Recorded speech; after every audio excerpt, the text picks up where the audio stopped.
Mine arrived by certified mail. The envelope said petition for conservatorship. My son's name was typed neatly at the top, my daughter-in-law's beneath it. They claimed I was no longer capable of managing my affairs, that my memory was unreliable. My ranch, was at risk if left in my hands. I read it twice before I felt anything. Then I folded it back into the envelope and fed the horses. The courtroom smelled like old paper and lemon polish. The judge sat high, familiar in a way that already felt wrong. I recognized him from barbecues, from fundraiser photos on the wall of the county bank. He had shaken my son's hand before. He did not shake mine. My lawyer whispered that we would keep this short. Cases often went quickly when family was concerned. Concerned was said the way people say weather. They spoke first, listened without looking at them.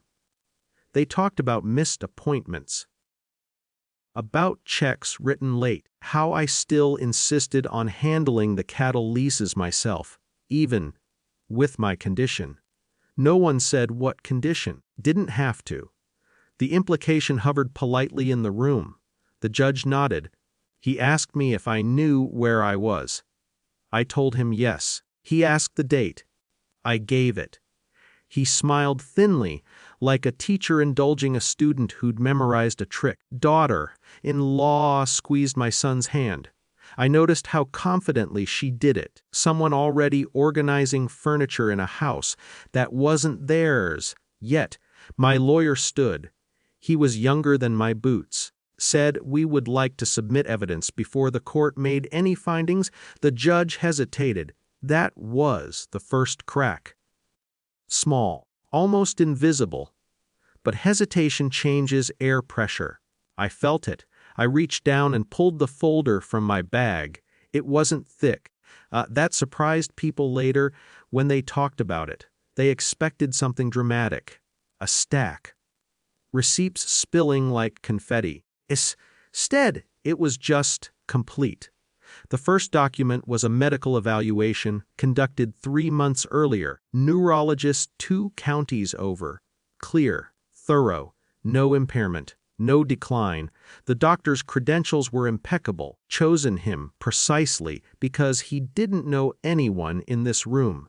The judge leaned forward. The second was a notarized statement from my accountant. 27 years managing my books. No missed payments, no unexplained withdrawals. The ranch was solvent. Profitable even. My son shifted. The third was a copy of the revised trust, filed 6 weeks ago. I hadn't mentioned that part to anyone. It showed that the ranch was already protected from mismanagement or anyone else.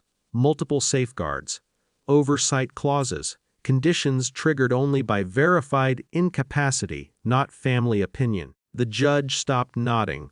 The final document was the shortest, a disclosure of conflict of interest. My lawyer slid it forward without a word. It outlined the judge's personal relationship with the petitioners. Photographs, event programs, donations, nothing illegal on its own. Just enough to make continuing impossible. Silence is a physical thing. It presses on the ears. Judge cleared his throat. He did not look at my son. He did not look at me. He called a recess. When we returned, Judge took the bench. Older, no smile. He reviewed the materials quietly, like someone reading a map he already trusted. Petition was dismissed. Not dramatically. No speech. Just dismissed, he added, calmly. Any future attempts would require independent medical verification, and court appointed counsel for me, not them. He warned, calmly, against misuse of conservatorship proceedings. My son did not look at me as we stood. My daughter-in-law's face had gone pale in a way that wasn't fear exactly. It was recalculation. Outside, the sun was too bright. Felt older then, not from loss, but from seeing something clearly that I'd avoided for years. They didn't follow me to the parking lot.